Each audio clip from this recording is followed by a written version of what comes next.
I need you to be honest with yourself. Have you ever tried to forget someone and realize your mind refuses to cooperate? You can change your routine. You can delete the photos. You can even convince everyone around you that you've moved on.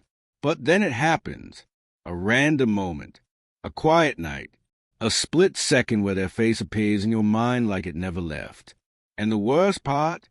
It doesn't even ask for permission. You tell yourself it's love. Or maybe unfinished business. Maybe you think it's weakness, that if you were stronger, they wouldn't still be there.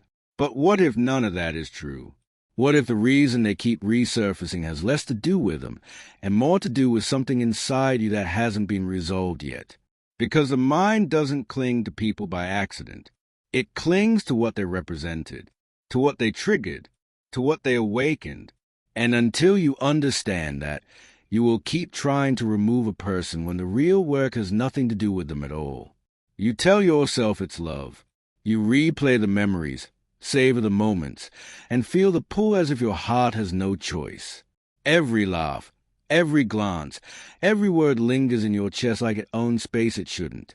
And you convince yourself that this intensity is proof that what you feel is pure, undeniable, unshakable.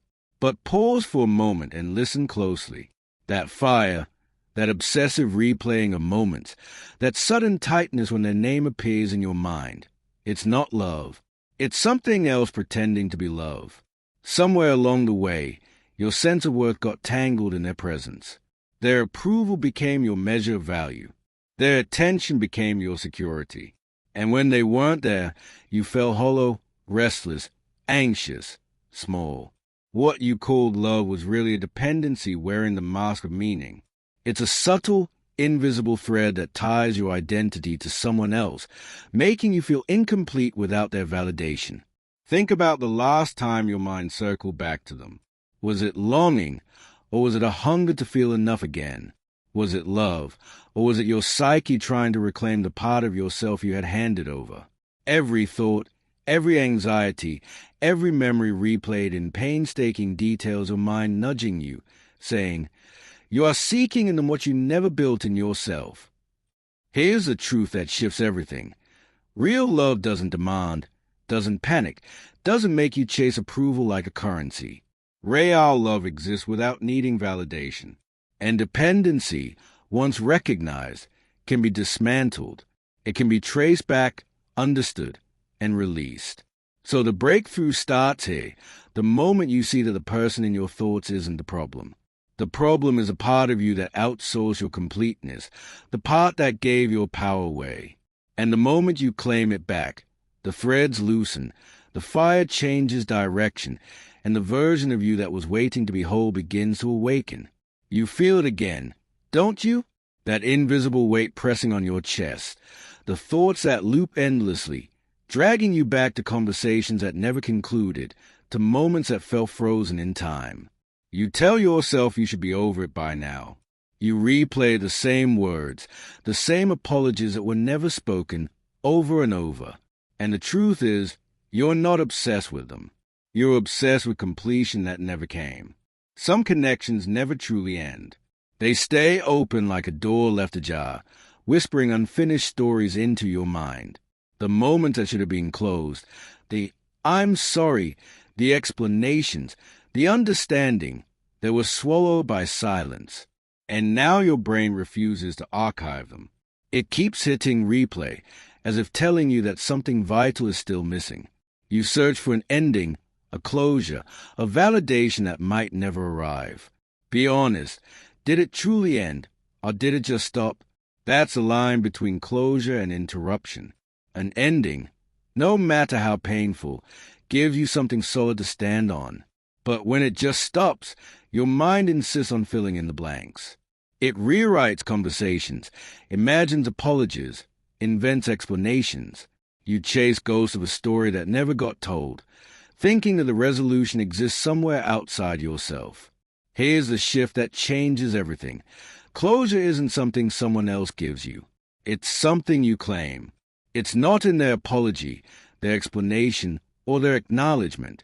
It's in the moment you finally tell yourself, quietly but firmly, that the story can be complete without them, that the unanswered questions, the unsaid words, don't have power over your life anymore. The moment you own your closure, the loops begin to dissolve. The replay stops. The unfinished contract that kept you tethered begins to fade. You realize that the freedom you were chasing wasn't in them at all. It was always within you, waiting for you to stop asking for permission and start writing the ending yourself. Do you feel it sometimes, that sudden pull toward their memory, like a ghost tugging at a part of you didn't know existed? It's not just their face, their voice, or the life you imagined together. It's something deeper, something inside you that stirred when they were near. You think you're obsessed with them, but in reality, it's never been about them. Every sleepless night, every racing thought, every what if, is your mind trying to reconnect with a version of yourself they awakened. Maybe they brought out confidence you didn't realize you had, or ambition you had buried beneath fear. Maybe they exposed insecurities you refused to face or vulnerability you never allowed yourself to show. Have you noticed it? The way certain people leave a mark not because of who they are, but because of who they force you to become when they're in your presence? That mark lingers long after they leave, because you weren't just interacting with them. You were confronting yourself. Your mind keeps returning not to them, but to the reflection of you that only existed in that connection. This is the truth. Your obsession is a signal. It's not about missing them. It's about missing that awakened part of yourself. That version of you who felt alive, who dared, who believed, who felt fully seen or fully terrified. That part didn't disappear with them. It's still there, waiting for acknowledgement. And here's the shift that changes everything. Instead of chasing their presence, chase the parts of yourself they revealed. Embrace the confidence, the fear, the hunger, the vulnerability. Reclaim the ambition, the sensitivity, the power that only surfaced because they mirrored it back to you. Once you see this, the replay begins to fade.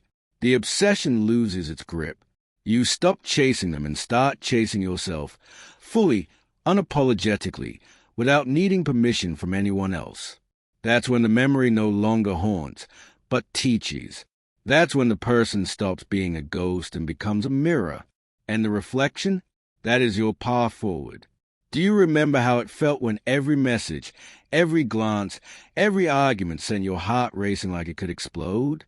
That dizzying rush, the panic, the relief, the thrill, it felt alive. It felt real. It felt like love.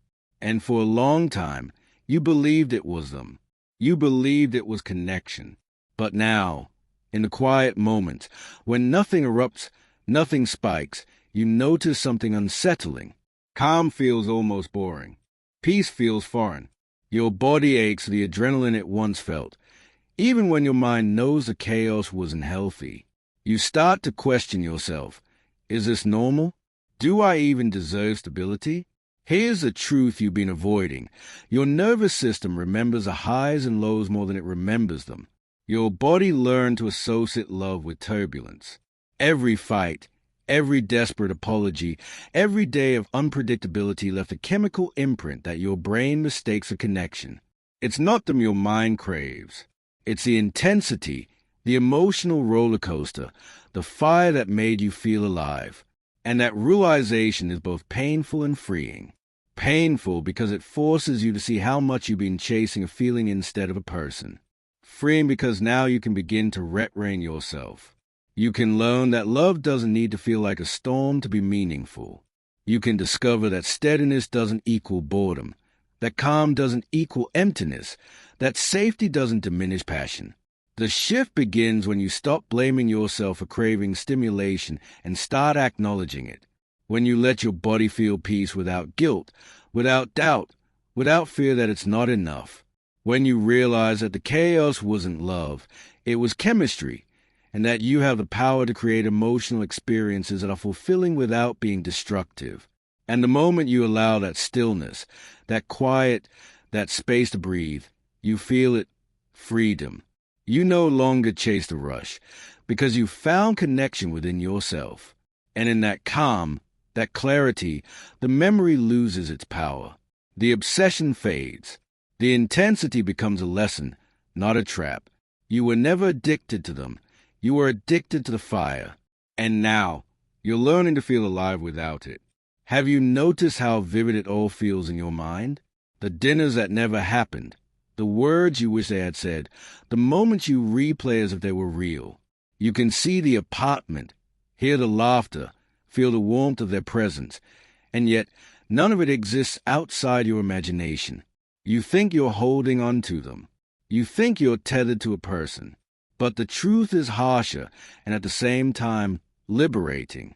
You're holding on to the story you wrote around them, the life you pictured together, the version of reality that never arrived. Every imagined apology, every reunion that never came, every perfect conversation you mentally edit and replay, these are the chains that keep them alive in your mind. And here's the subtle, insidious part. Your mind doesn't care if it's real. It clings to what feels emotionally significant. It doesn't distinguish between memory and fantasy.